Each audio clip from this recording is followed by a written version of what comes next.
ce discours-là, puis tu as le discours aussi de ailleurs, ils font ci, ailleurs, ils font ça, en se comparant en réalité.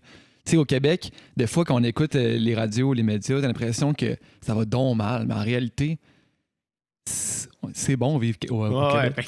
C'est très bon. Tu sais, il y a encore place à amélioration, vraiment. Sauf que des endroits où j'aimerais vivre sur la planète, il n'y en a pas beaucoup d'autres que je me dirais je serais mieux là-bas. Là, ça va assez bien. On a une belle qualité de vie, on a des services publics qui ont été maganés dans les dernières années, mais globalement, quand même, nos écoles fonctionnent, nos hôpitaux, malgré tout, fonctionnent. Évidemment, je fais partie des gens qui disent que ça pourrait fonctionner mieux. C'est sûr. Mais c'est vrai qu'on n'est pas dans une situation de catastrophe. Je dirais à une exception près, sur la question environnementale. Là, moi, je serais alarmiste. Moi, sur l'environnement, je pense qu'il faut être alarmiste puis qu'on a le droit de l'être. Puis moi, je dirais le devoir de l'être parce que là, tu sais, les temps sont sombres pour l'environnement. Vraiment pas. Dans d'autres domaines, je pense qu'on a réussi quand même au Québec à garder des bons services, une plutôt bonne qualité de vie. Mais sur le plan de l'environnement, je veux dire, c'est la catastrophe en ce moment. Parlons-en un peu les pistes de solutions par rapport à la question environnementale en ce moment. Je sais que moi je suis maintenant, par mon nouveau style de vie, je suis assez impliqué dans ces choses-là. Puis c'est une question que je me pose sans arrêt parce que quand tu réalises toutes les démarches qui sont entreprises, par exemple, pour éliminer les pailles des bars, puis c'est bien d'éliminer les pailles des bars, mais il y a des enjeux beaucoup plus grands que ça qui sont même pas abordés. Tu sais. Fait que c'est quoi les pistes de solution pour la situation environnementale, surtout au Québec, considérant que c'est là qu'on a un impact? Ben, si on commence par le plus général, là, je dirais que c'est sûr que la question des changements climatiques, c'est le gros défi. Il y en a d'autres.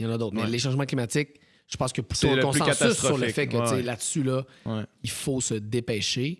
Il faut aller beaucoup plus vite que ce qu'on fait en ce moment. Nos objectifs de réduction de gaz à effet de serre au Québec, c'est des objectifs très timides, puis on est quand même en train d'y rater. On n'est pas en train d'atteindre malgré le fait que c'est pas des gros objectifs. C'est des objectifs très timides, puis on est en train d'y rater. Donc, il y a quelque chose qui ne va pas. Puis moi, je pense qu'au Québec, on a une responsabilité. Il y a des gens en ce moment, il y a des sociétés où les gens se rendent compte que 60-70% de leur électricité est de sources non renouvelables, par des centrales thermiques, des centrales au charbon, du nucléaire. Et là, ils se disent, qu'est-ce qu'on va faire? Nous, on a déjà l'immense privilège, par une ironie, par un bon hasard de l'histoire et de la géographie, de faire qu'on a de l'électricité renouvelable en quantité phénoménale. 95%, je pense. On est même à 98% au niveau de l'électricité au Québec. Donc, c'est comme si on a déjà ça. C'est comme si c'était une game de cartes qu'on part déjà les mains avec une royale flush. On a on s'est fait dealer des bonnes cartes par le hasard de l'histoire. Fait que ça nous donne une d'autant plus grande responsabilité. Parce que nous, on a tout pour le faire. On a de l'électricité renouvelable en masse. Donc, on a un avantage. Il faut... Ça, pour nous, moi, ça veut dire on a une responsabilité. Une responsabilité par rapport à ceux qui l'ont pas. D'être des leaders puis de la faire, cette transition-là, plus rapidement, d'être à l'avant-plan. Puis ça veut dire électrifier les transports très rapidement, augmenter nos services de transport en commun, les rendre aussi plus abordables. Ça veut dire améliorer le transport interrégional, parce qu'au Québec, on a un grand territoire, mais un des problèmes qu'on a, c'est que ce territoire-là, il a été complètement déstructuré. On a pu... C'est impossible de se déplacer sur le territoire du Québec sans voiture de manière efficace. Tu peux plus te rendre en Gaspésie en autobus? Moi, je viens de la région de Thetford Mines. Quand j'étais jeune, puis là, ça fait pas 40 ans de ça, ça fait quelques années à peine, c'était possible pour moi de prendre un autobus à Montréal puis de me rendre voir ma famille. Cet autobus-là, il y a 4 ou 5 ans, a été fermé. Donc, à une époque où on devrait être en train d'augmenter le transport interrégional, on l'a diminué. Je dis pas qu'on a été dans le statu quo, on l'a diminué. Là, tu te dis, je veux dire, ça n'a aucun sens, là. Ça n'a aucun sens. Comment tu veux inciter du monde à aller travailler en région si tu n'es pas capable de te déplacer? Voilà. Comment tu vas attirer le monde vers les régions? C'est majeur, le transport. Si tu peux pas te rendre en région facilement, tu convaincras pas des jeunes familles d'aller s'y installer. Là. Non. C'est juste pas vrai. Là. Non, définitivement. Puis les individus là-dedans, je comprends aussi l'apport des partis politiques puis du gouvernement à mettre des mesures, mais je pense aussi que les individus en soi ont aussi leur chemin à faire au niveau de diminuer leur consommation de viande, par exemple, ou de la manière qu'ils se comportent. Donc, est-ce que c'est où, en fait, que la plus grande différence est à faire? Est-ce que c'est aux entreprises, est-ce que c'est au gouvernement, est-ce que c'est aux individus à faire le bout de chemin, ou c'est toutes ces personnes-là en même temps? la réponse facile, c'est sûr que c'est tout ça en même temps. Ouais. C'est-à-dire que si chacun d'entre nous, on fait des efforts dans notre vie personnelle, mais que le réseau de transport en commun est inexistant ou pas fonctionnel, ça servira à rien de faire des gestes individuels. Ouais. À l'inverse, s'il y a des gestes que l'État pose, mais que les gens n'utilisent pas ces services-là, ben là, on est dans la même situation. Ouais. Mais pour tout dire, là, moi, je pense que les habitudes individuelles, ça se change dans la mesure où c'est facile et possible de le faire. Ouais. Fait que moi, si j'avais à choisir, je dirais que la priorité, c'est sur des gestes collectifs, c'est sur des gestes structurants, parce que, prenons le recyclage, là.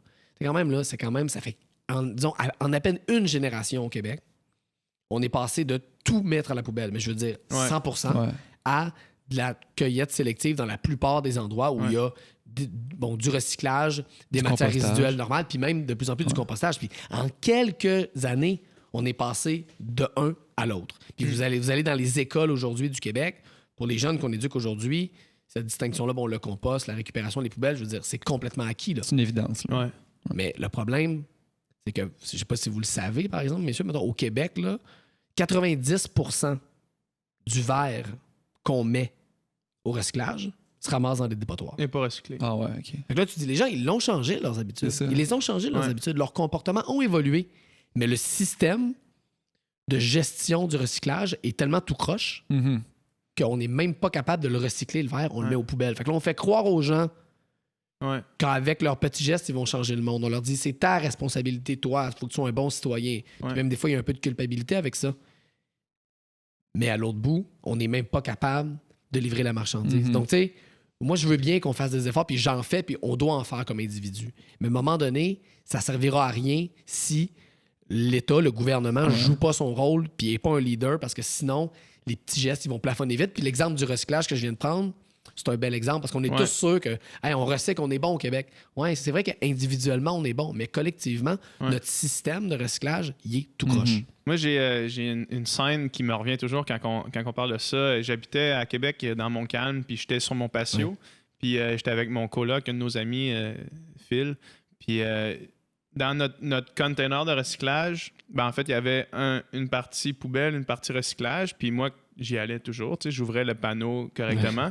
Puis on était sur notre patio, puis on a regardé le char de poubelle passer. Il a pris le on le sent container. Le punch s'en vient de l'histoire. Il a pris le container au complet, puis il l'a vidé dans le coffre.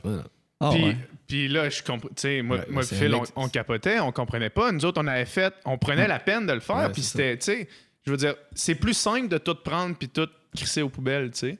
C'est plus simple de faire ça. Sauf qu'on prenait la peine de le faire dans notre quotidien, puis là, le truc de poubelle... En pensant bien faire, puis en se disant, on fait notre part, voilà. Mais tu vois, c'est une belle image de qu'est-ce qui se passe pour illustrer le problème auquel on fait face actuellement. On met énormément d'emphase sur les gestes individuels, puis on oublie que tout ça repose en dernière instance là, sur des choix collectifs. Il faut avoir les bonnes institutions, le bon modèle économique pour que ça fonctionne. Sinon, ça plafonne vite. Il y a une limite à ce que ça ne veut pas dire que c'est inutile, mais ça veut dire qu'on arrive vite à la limite de ce que comme individu. Ça fait que les gens sont impuissants aussi. Là.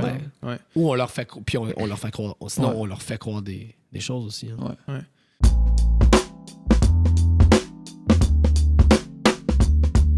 Hey, what's up, c'est PH. Salut, c'est Dom. On va sortir un nouveau podcast à chaque semaine. Donc, pour nous suivre, subscribe dans YouTube, like notre page Facebook, puis suis-nous dans l'application Balado dans ton téléphone. Tu peux aussi commenter les personnes que tu souhaites qu'on reçoive sur le podcast. Peace out! Bye!